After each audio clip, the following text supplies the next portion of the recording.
మా అమ్మఒడి పాఠశాల చిన్నారులకందరికీ ఆశీస్సులు.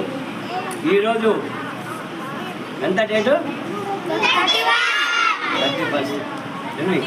ఈరోజు చాలామంది మహానుభావుల యొక్క జయంతులు వర్ధంతులు ఉన్నాయి.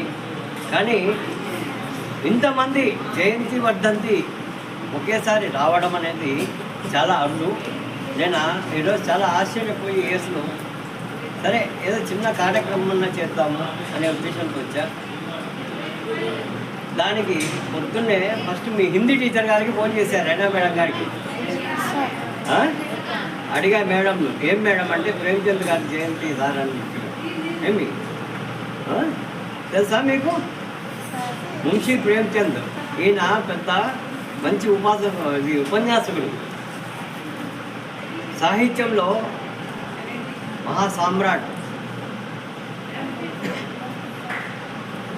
ఈయన చెప్తాడు, సత్యం అనేటటువంటి దాన్ని అసత్యం అనే చెట్టును భస్మం చేయగలదు అంటాడు. అదేవిధంగా ఈయన రాసినటువంటి గోదాంలో వచ్చేసి అందరూ బాగుంటే మనం ఆనందంగా ఉంటాం, అదే ఒక్కరే ఉంటే మనకు ఆనందం అనేది ఉండదు.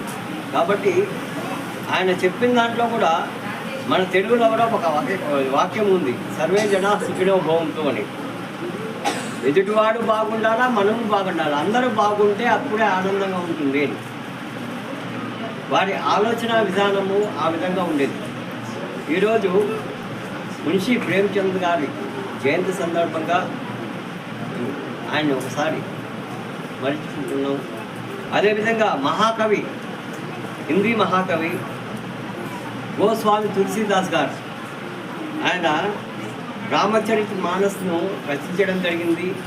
ఇప్పుడు ప్రజెంట్ చెప్పేటటువంటి హనుమాన్ చాలీసా, ప్రతి ఒక్క చోట నడుస్తున్నటువంటి హనుమాన్ చాలీసాను కూడా రచించినటువంటి మహాకవి ఆయన. ఆయన జయంతి కూడా ఈరోజే. అదేవిధంగా మీకు మహమ్మద్ రఫీ అనేసి ఒక గాయకుడు,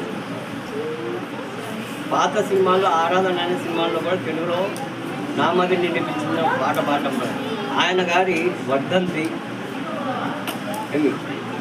తర్వాత సర్దార్ ఉద్ధమ్ సింగ్, ఇతను వర్ధంతి. జలియన్ వాలాబాగ్ తెలుసు కదా, స్వాతంత్ర సమరంలో జలియన్ వాలాబాగ్లో ఎంతోమంది మన దేశం కోసం అక్కడ జరిగినటువంటి కాల్పుల్లో